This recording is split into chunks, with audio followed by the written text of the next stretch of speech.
Y leamos cuidadosamente los versículos que a continuación les voy a indicar. Éxodo 12. Leamos el versículo 14. ¿Todos juntos? Dice así: y este día os será en memoria, y lo celebraréis como fiesta solemne para Jehová durante vuestras generaciones, por estatuto perpetuo lo celebraréis. Y ahora el versículo 16. El primer día habrá santa convocación, y asimismo en el séptimo tendréis una santa convocación. Ninguna obra se hará en ellos, excepto solamente que preparéis lo que cada cual haya de comer. Ahora el 24. Guardaréis esto por estatuto para vosotros y para vuestros hijos para siempre. Ahora el versículo 26. Y cuando os dijeren vuestros hijos que es este rito vuestro, 27, vosotros responderéis: es la víctima de la Pascua de Jehová, el cual pasó por encima de las casas de los hijos de Israel en Egipto, cuando hirió a los egipcios y libró nuestras casas. Entonces el pueblo se inclinó y adoró. Amén. Vamos a orar. Nuestro amado Dios, gracias te damos porque nos concedes en este día reunirnos y dar testimonio al mundo entero, dar testimonio a nuestra nación, dar testimonio a nuestra ciudad, dar testimonio a nuestros hermanos evangélicos y también, Señor, incluso dar testimonio a los mismos hermanos de nuestra misma iglesia ahora ausentes. Concédenos, Señor, que al abrir tu palabra, tu Espíritu Santo haga la obra en nuestros corazones, de tal manera que seamos conmovidos, Señor, por la bondad tuya, por tu gracia y tu misericordia, y podamos entender cuál es, Señor, nuestro papel como iglesia tuya en estos días y en la totalidad de nuestros días en tu reino. En Jesús oramos. Amén. Amén. Hoy estamos aquí celebrando la que llamamos Semana Santa. Y desde el domingo anterior, hoy y mañana, y el próximo domingo, quizá a algunos les parecerá que fuera tal vez algún invento del pastor o de los líderes o algo por el estilo. Sin embargo, nosotros como iglesia no hacemos otra cosa que hacer lo que el Señor nos ha ordenado. Y como el título lo está mencionando, la última Pascua, la primera cena. En los círculos papistas este evento le llaman la última cena. Y en realidad, si lo vemos con calma, no fue la última, la primera, y de ahí vendrán. La Santa Cena que hoy conmemoramos, la institución, tiene su base no solamente en el mandato que ha dado nuestro Señor Jesucristo, sino también en el Antiguo Testamento, porque es la continuidad de la Pascua. Si miramos con atención los versículos que hemos leído, el 14, por ejemplo, dice: este día os será en memoria, y lo celebraréis como fiesta solemne para Jehová durante vuestras generaciones, por estatuto perpetuo lo celebraréis. Yo creo que no está en chino, hermanos, en alemán, en holandés. Yo creo que las palabras son claras y exactas. y que no necesitamos mayor explicación. Primero, este día os será en memoria. Si usted revisa los calendarios de los judíos, esta fecha que hoy coincide, las celebraciones que nosotros tenemos, coincide precisamente con la celebración de la Pascua de ellos. No siempre es coincidente. Pero cuando uno ve lo que ellos llaman su Seder Pesaj, ellos lo titulan como Día de la Libertad, porque fue el día que el Señor los sacó del yugo de los egipcios y los trajo a libertad. Y esto no está lejos para nosotros, porque nosotros esclavos éramos del pecado, y si esclavos éramos del pecado, esclavos éramos entonces de Satanás, y solamente su voluntad de él hacíamos, y no podíamos hacer otra cosa, como dice el apóstol Pablo, ni puede ni quiere.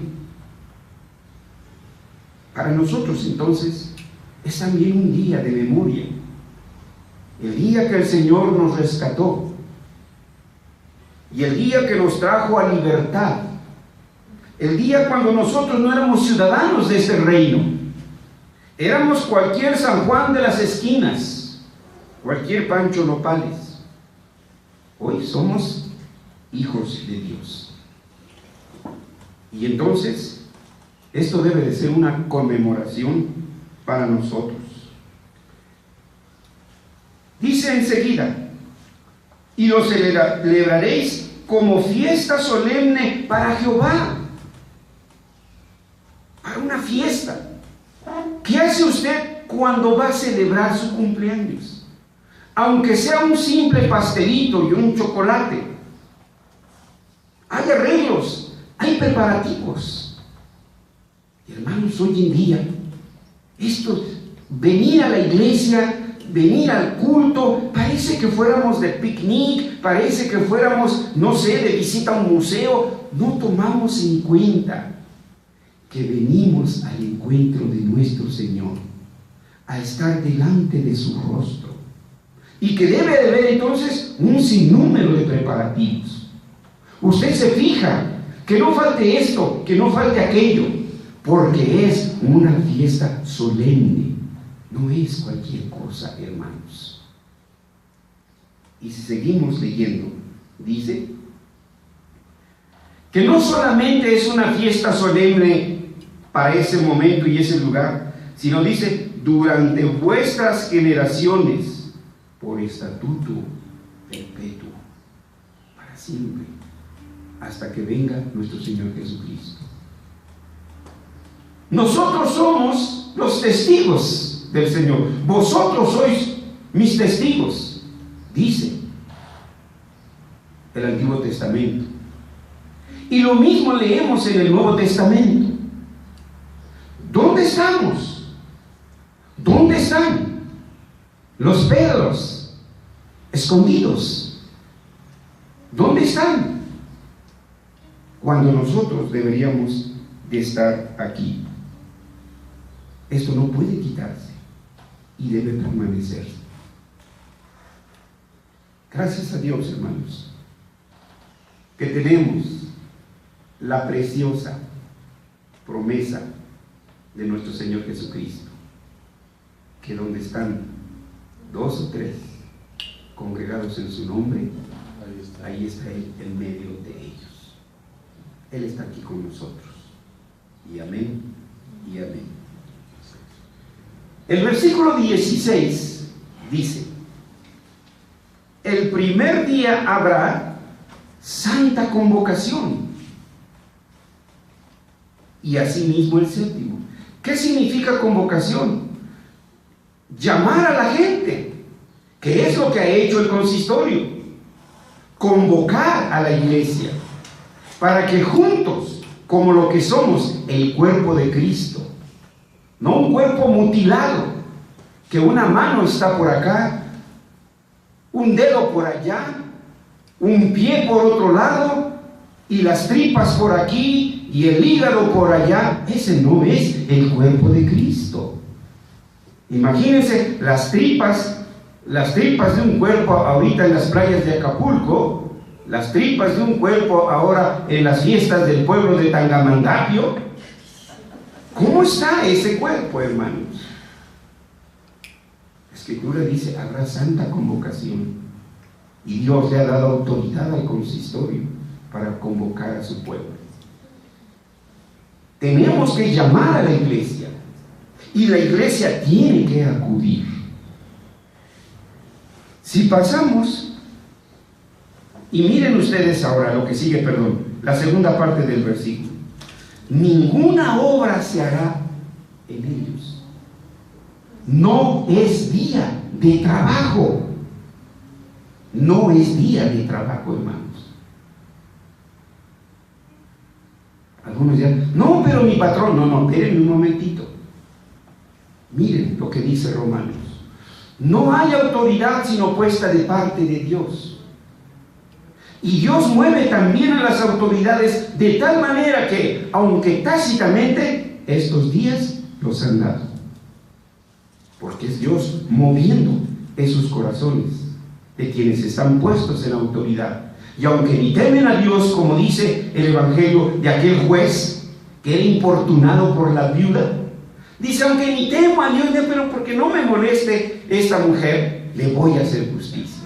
Aunque no temen a Dios, sin embargo son movidos por el Espíritu Santo y han dado este día en la humanidad entera. ¿Y lo han dado para qué?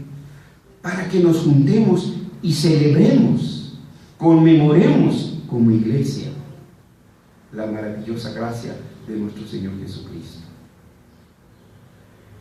Si vamos ahora al versículo 24, guardaréis esto, dice, por estatuto para vosotros.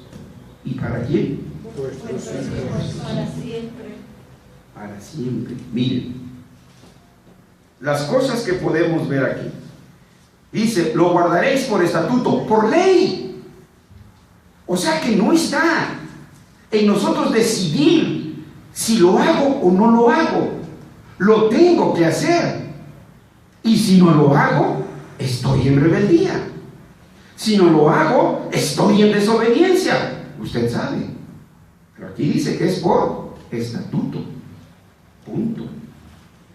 Ponga usted la excusa que quiera, pero dígasela a Dios. Porque si usted se justifica delante de mí o delante de otros, pues siempre saldremos ganando. La norma es Dios, la norma es la Escritura, no usted, no yo. Entonces, 1, guardaréis esto por estatuto para vosotros. ¿Y para quién? Para vuestros hijos. Nosotros somos el primer ejemplo para nuestros hijos. A donde los llevemos van, a donde los traigamos vendrán. Así que usted o aleja a su hijo o acerca a su hijo. Vea qué grande responsabilidad tiene. Miren, aquellos que pretendieron no molestar al maestro con los niños que se le acercaban, el maestro enojado se les dijo, no se los impidáis, dejen que se acerquen a mí. Y eso hace un padre, impide que su hijo venga a Jesucristo. Pero todavía hay otra imagen más dura. Dice, de aquellos que hacen tropezar a uno de estos pequeñitos. ¿Qué dice la Escritura? Mejor le fuera ponerse que en el cuello una piedra de molino y que arrojarse al mar. Vean qué duro es el Señor y cómo no somos conscientes a qué bancarrota estamos llevando a nuestros hijos, a qué abismo estamos llevando a nuestros hijos, porque nunca les inculcamos, porque nunca les pedimos y porque nunca les exigimos. Porque mientras estén bajo la patria potestad, mientras estén bajo nuestra autoridad, Nosotros somos los líderes, no ellos. En el buen sentido de la palabra. Se hace lo que nosotros digamos, dirigidos pues, por supuesto, por la palabra, no por la de ellos. No está en cuestión, ¿quieres ir? Debe ir. Pero adelante. No podemos decirles, vayan, sino, vamos. ¿Sí? Y en la cuarta parte de lo que hemos leído, en el versículo 26 dice, y cuando os dijeren vuestros hijos, ¿qué es este rito vuestro? Guarden esta pregunta. Entonces nosotros somos los primeros maestros de nuestros hijos. Nosotros debemos de tener esto así en la punta de la lengua y poderle explicar a nuestros hijos. Yo de veras quedé en shock cuando un padre de familia, hermanos, me preguntó, me trajo a su hijo que tenía una pregunta. ¿Por qué tenía que obedecer a su padre? Oigan, tan claritos los 10 mandamientos, que es algo que un padre debe manejar y explicarle a sus hijos. Así que, hermanos, nosotros estamos aquí conmemorando precisamente esta fecha en el que el Señor instituyó lo que hoy conocemos como la Santa Cena. Con el propósito de darle un poco más de claridad al tema que se ha anunciado y así poder entender mejor el porqué de esta afirmación, la última Pascua, la primera cena. Primeramente habrá que explicar o decir algo sobre las fiestas judías para que entendamos el trasfondo. Enseguida se habrá de exponer algo sobre la Pascua judía. Digo algo porque está llena, hermanos, de tradiciones, está llena de elementos. Muy por el contrario, lo sencillo que es la celebración de nuestra Santa Cena. Pero en tercer lugar, nos vamos a concentrar en la Santa Cena.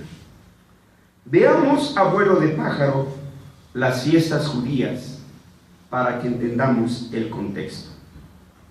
El año judaico, según lo plantea en el Pentateuco, comenzaba generalmente en lo que corresponde a nuestro mes de abril. Abib, dice, según el versículo 1 que leímos de este capítulo. Los judíos, por mandato del Señor, celebraban 5 fiestas anuales y 2 más que fueron incorporadas después. En total eran 7. Una de ellas era la Pascua, el Shavuot, que más tarde fue conocida como el Pentecostés, la de las trompetas, la expiación, los tabernáculos, el de las luces, también conocida hoy como la Hanukkah, y el Purim. 7 fiestas. Obviamente no las vamos a explicar cada una de ellas, no es el objetivo hoy.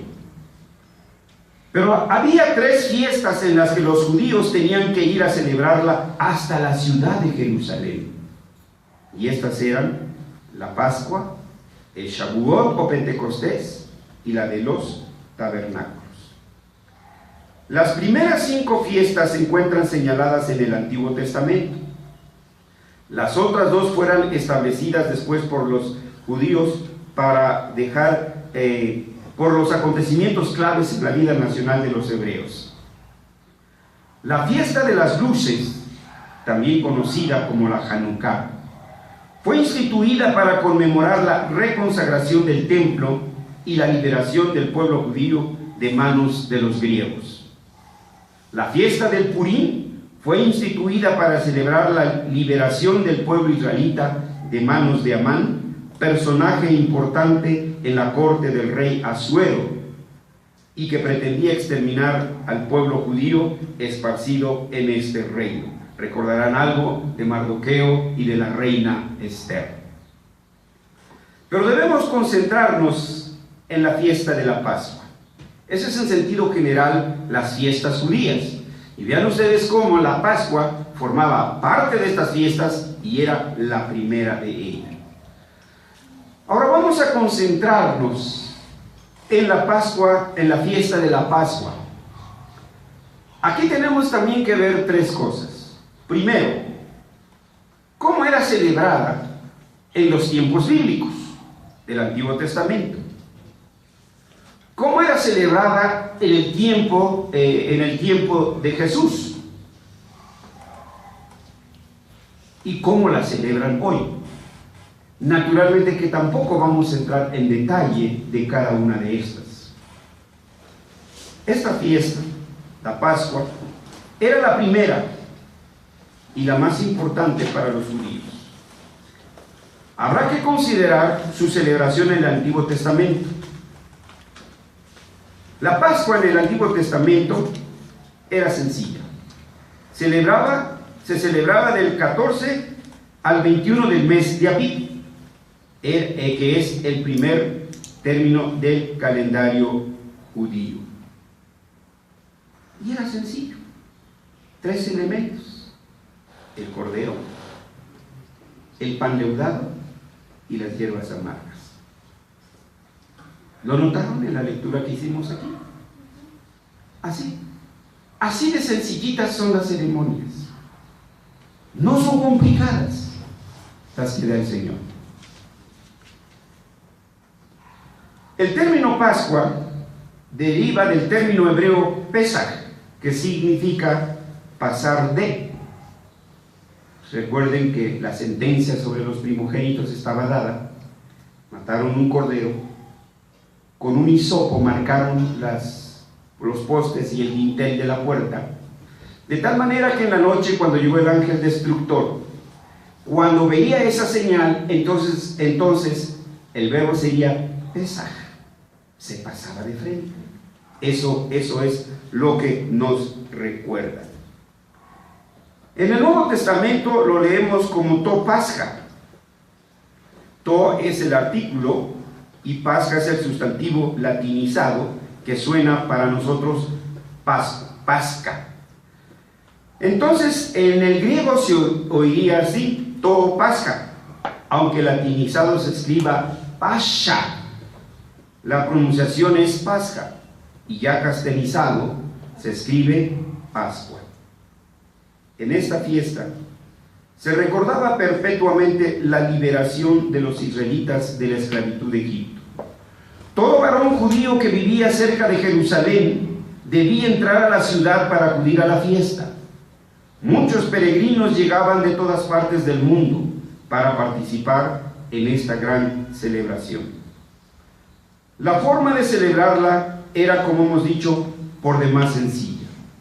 Se daba muerte a un cordero ya muy cerca del ocaso. El cordero era asado entero y se comía con panes sin levadura y con hierbas amargas. Si la familia era pequeña, podían juntarse con otras familias para comer todo el cordero. Y esa era toda la celebración. Ahora veamos la Pascua en los tiempos del Señor Jesús.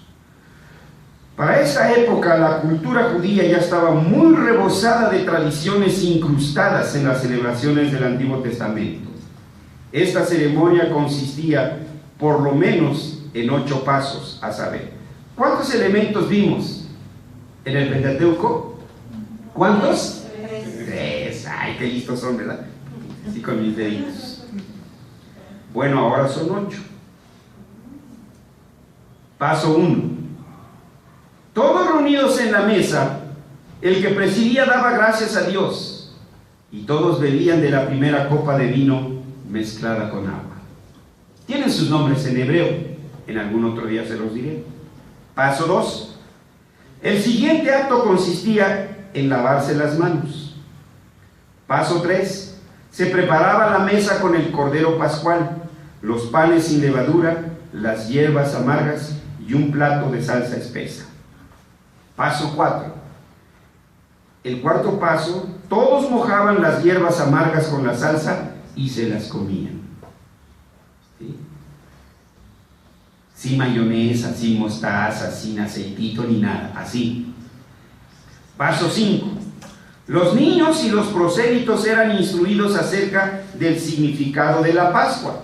Vieron la pregunta que dice: cuando tus niños pregunten, ¿qué hacía? Había que instruirlos. Ese es el papel del padre, instruirlos. Como es el papel de la madre, instruir a la hija. Como es el papel del padre, instruir al hijo. Pero los padres han abandonado esa su tarea. Y ahora en las séculas tienen que dar taller de cocina, porque la niña ya no sabe hacer un huevito. En lugar de los padres lo están tomando otras instituciones. El niño ya no sabe clavar un clavo, no sabe amarrar una cajita, no sabe cambiar un enchufe. Tienen que llamar al ingeniero en electrónica para que nos cambie la clavijita que se nos ha descompuesto. Los padres son los primeros maestros de los hijos, son los instructores de los hijos. Los primeros rudimentos del hogar deben ser enseñados por los padres. Paso 6. El que presidía iniciaba un ceremonial en el que se incluía la lectura de los Salmos 113 y 14. El rito finalizaba con una oración y todos bebían una segunda copa de vino. Creo que eso era lo atractivo, ¿verdad? Ya llevaban 2. Hoy tienen un escrito que llaman el significado de las 4 copas de vino. No estamos estudiando el judaísmo, así que se van a quedar con las ganas. Por hoy no les puedo explicar todo esto. Paso 7. El que presidía rompía uno de los panes sin levadura y daba gracias. Acto seguido, todos comían el cordero. Rompía. No era con el cuchillito, el cuchillo de sierra, ¿no? El cucharón especial, no. Así. Y empezaban a comer. Paso 8. Para finalizar la cena, todos tomaban un trozo de pan con algo de hierbas amargas, y habiéndolo mojado en la salsa, se lo comían. Bebían una tercera copa de vino, llamada la copa de bendición, y el que presidía leía los Salmos 115 al 118. Con otra copa de vino finalizaba la ceremonia. Y para terminar este punto, veremos ahora la celebración de la Pascua después de la diáspora. La diáspora se refiere a la dispersión de los judíos. Esta sobrevino después de la destrucción del templo de Jerusalén por las tropas de Tito, en el año 70 después de Cristo. Con la destrucción del templo y la diáspora, desapareció la posibilidad de inmolar el cordero en el templo. Desde entonces la Pascua se celebra sin el cordero. Tomen nota, ya no hubo cordero, quedó desplazado. Como si quisiéramos a Cristo a un lado, ¿no? En la iglesia. Ya no hubo cordero. Sin el componente central, que era precisamente ese cordero, aquel tipo del cordero sin mancha, a quien ellos rechazaron. Y en la actualidad, fíjense bien, cómo el hombre rápido encuentra sustitutos, o mejor dicho, el diablo nos enseña a encontrar rápido sustitutos, ¿sí? Hoy, en la actualidad, los judíos simbolizan el cordero con una tibia, un pedacito de hueso, así, este tamaño, y un huevo. El huevo de Pascua, hoy tan famoso, ¿sí? Y un huevo, el llamado huevo de Pascua, que son de chocolate, creo. Hermanos, lo que podemos decir, hoy en día, los judíos modernos tienen 14 pasos. ¿Quieren que se los enumere, se los diga uno por uno? Sí, bueno, para el otro. Hoy vamos a hablar de la Santa Cena. Y estamos poniendo el contexto. En síntesis, la Pascua cumplía una doble función. Por un lado, era una conmemoración de la liberación de la esclavitud egipcia. Y por el otro, tómese nota, era una profecía, algo que se dice por adelantado, algo que se dice que va a suceder en el futuro. Y y era una profecía que apuntaba hacia el sacrificio de Cristo y la liberación universal en el sentido de los elegidos de la esclavitud del pecado. Hacia allá iba. Después tenemos, en último término, la institución de la Santa Cena. Ahora pues hablaremos de la Santa Cena. Cristo, como respetuoso de la ley, porque Él siempre dijo, no he venido a abrogar, sino a cumplir con la ley, Él celebró la Pascua cada uno de los años de su existencia humana. Pero en la víspera de su crucifixión, la celebró por última vez y dejó encargada una nueva institución, la Santa Cena. La Pascua ya había cumplido su misión: conmemorar la liberación de Israel y profetizar la venida y el sacrificio del Cordero de Dios, profetizar la venida del Mesías.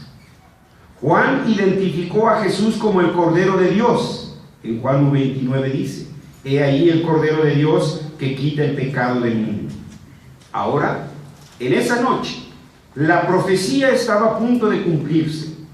El Cordero iba a ser sacrificado para liberar a su pueblo, no solamente de un control político y militar, sino para salvarlo de la condenación por su pecado, de manera que ya no era necesario celebrarlo como hasta entonces se venía haciendo. En la última Pascua, Jesús anunció su muerte, y para que recordaran la razón de su sacrificio, tomó el pan y tomó el vino para representar con ellos su cuerpo y su sangre respectivamente, y a la vez dejó instituida su conmemoración perpetua hasta su segunda venida. Conmemoración perpetua, de aquí y de aquí. No podemos hacer excepciones. Por eso, nosotros, su iglesia, creemos y confesamos que nuestro Señor Jesucristo ha ordenado e instituido el sacramento de la Santa Cena. Primera de Corintios lo dice. ¿Para qué? Capítulo 11, versículos 23 y 26. Para alimentar y sostener la fe de aquellos que han sido regenerados por el poder del Evangelio y del Espíritu Santo, a la vez que los ha incorporado a su gran familia, la cual es la Iglesia. Primera de Corintios. Pablo está continuando, perpetuando esa institución. Porque yo recibí del Señor lo que también, ¿qué? Lo está transmitiendo. Lo mismo que tenemos que enseñar a las siguientes generaciones. Nuestra tarea es ser fieles, no jueces. ¿Qué quiero decir con esto? Que, hermanos, tal vez su corazón se enfríe por la ausencia de aquellos que no están ahora. Digan, pues ¿para qué voy si ni van? No, usted no es juez. Usted debe de ser obediente a los mandatos del Señor y punto. Y nosotros debemos que continuar. Nosotros debemos de ser ese remanente fiel. Pero debe tenerse presente que la muerte y la resurrección de Cristo son el punto central de la Santa Cena. Muerte y resurrección. El pan y el vino nos traen a la mente el cuerpo quebrantado de Cristo y su sangre derramada en el Gólgota para la remisión de nuestros pecados. ¿A poco se nos puede olvidar creer, con su debido permiso, maestro, que porque toco la flauta y el violín y le rasco las tripas a la guitarra, ya me gané unas micromillonésimas de punto para entrar a la gloria? No hemos hecho más que lo que debíamos. Punto. No, hermanos. nosotros tenemos que ser obedientes, ¿sí? Obedientes.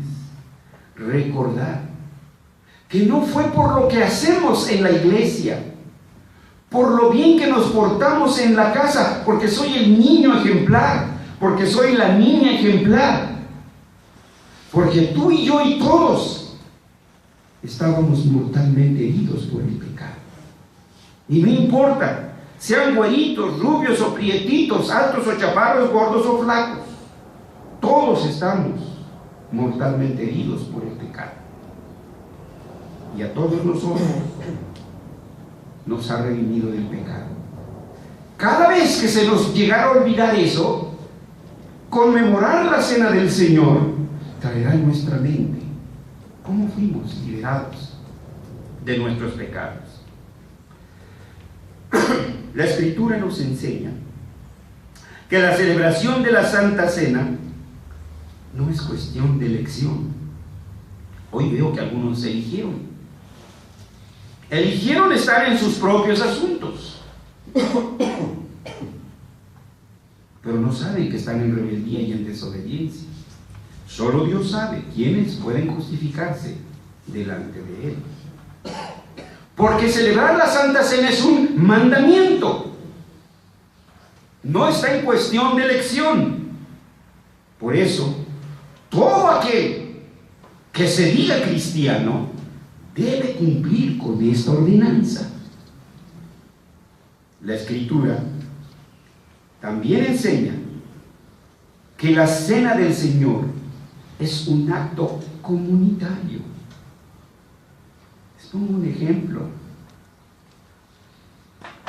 Algunos de ustedes quizá todavía no tengan esa experiencia, pero cuando se casan sus hijos, sus hijas, y ustedes preparen toda la cena ahí. A este le gusta a mi hijito, a esta le gusta a mi hijita, a este es su lugar favorito, etc. Y no llegaron los niños, no llegó la hija, no llegó el hijo. ¿Qué sentiría? Piensen. La Santa Cena es un acto comunitario. La mesa ha sido preparada para todos. Nadie puede celebrarla privadamente como el generoso Titito. Debe hacerse en la iglesia como un acto de confesión pública. Cuando participamos de la Santa Cena, estamos haciendo una profesión de fe. Estamos haciendo una confesión de fe y con ello estamos proclamando a los cuatro vientos que creemos que por el solo sacrificio de Jesucristo nuestros pecados han sido ya perdonados. Si nos juntamos como pueblo, como cuerpo de Cristo, porque es un acto comunitario, lo hacemos también para conmemorar su sacrificio y para enseñarle a nuestros hijos que no puedan reprocharnos el día de mañana. Porque eso sí, está muy contento el chamaco que su papá no le diga nada, que su mamá no le diga nada, y los papás a veces para ahorrarse una mala respuesta, no dicen nada, no hacen nada. Ellos están tranquilitos, bien tranquilinos, pero mañana le van a reprochar a usted. Tú nunca me llamaste la atención, tú nunca me regañaste, tú nunca me lo prohibiste. Después vendrán los reproches. Entonces, hermanos, nuestra tarea también es enseñarle a nuestros hijos dónde están nuestras prioridades. ¿Dónde están nuestras prioridades? Para cuando usted le llame la atención, usted lleva la autoridad del ejemplo. Cómo me gusta recordar. Aquel papá que se enojó, se los cuento, ¿verdad? Ya se los he dicho 1,000,000 de veces. Pero lo pueden leer en la novelita, que ya lo dejé de tarea hace muchos años y todavía no pasan de la introducción, Bajo la rueda. Un niño súper inteligente. se va a la ciudad a estudiar y reprueba griego.